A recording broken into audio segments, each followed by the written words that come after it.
In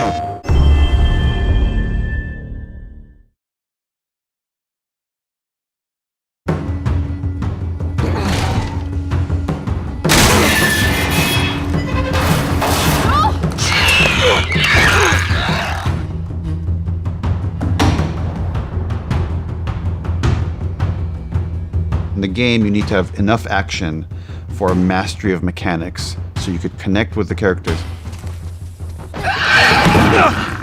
With the show, every action sequence, our approach was, how do we make it character-driven? Something needs to happen with the characters. It can't be purely about spectacle.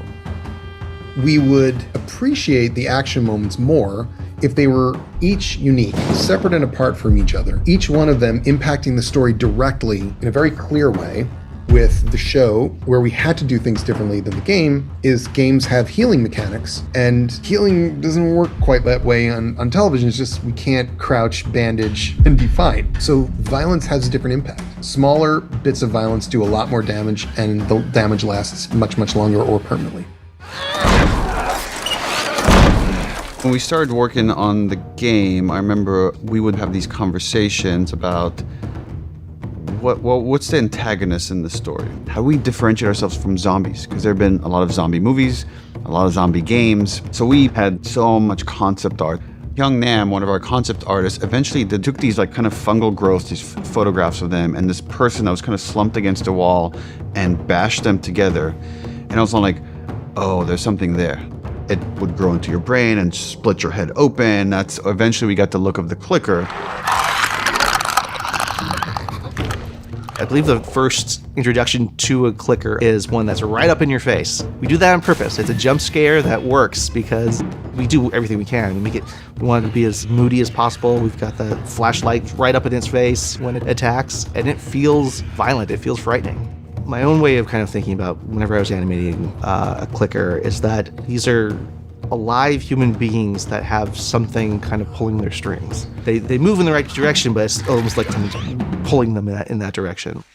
We tried to be true to the idea and the concept of the cordyceps, and we tried to make sense out of the evolution of each of the enemy classes that we have. And in fact, we started out with designing the clickers. The clicker bloom was definitely an aha moment. It was sort of like mushroomy. It would create volume into the space and look more like foliage. There is this freshness to watching the HBO show. We shared a lot of the concept art from the original game, and they actually used a lot of it very faithfully. The infected were needing to have an emotional impact. As the infection basically grew stronger, they lost their sight. Like gauge distance, this echolocation. We hired the actor Misty Lee. She did this back of the throat, kind of like dolphin sound. We stopped her and we were like, can you keep doing that? How long can you do that? Once Misty did her thing, then we had to figure out what we were going to do for a male clicker. And for whatever reason, I found out that I could do the same sound. I think I surprised myself. We treated these sounds like dialogue of a character.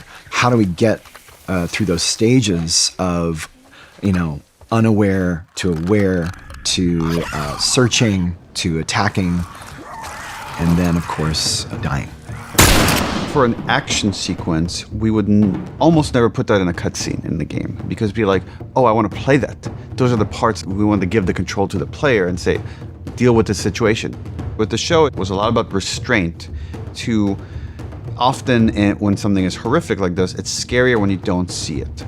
So let's hold off and not show it for as long as possible. And then when we do show it, let's make sure it's kind of in a setting where the characters don't get like a clear eye line to it, or when we see it, it's very fast, very quick. We're gonna see a glimpse of them, or you're gonna see them a reflection in the glass. And it's scarier, especially in that medium, to see the fear in the character's eyes. So a lot of the direction, as far as where you put the camera, is let's show the character's fear as much as possible, even more so than the thing that's chasing them.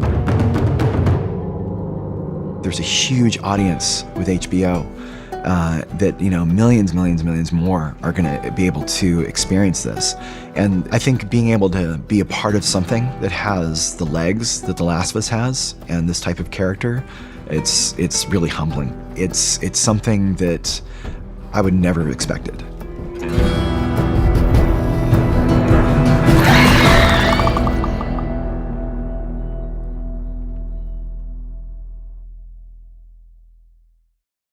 PlayStation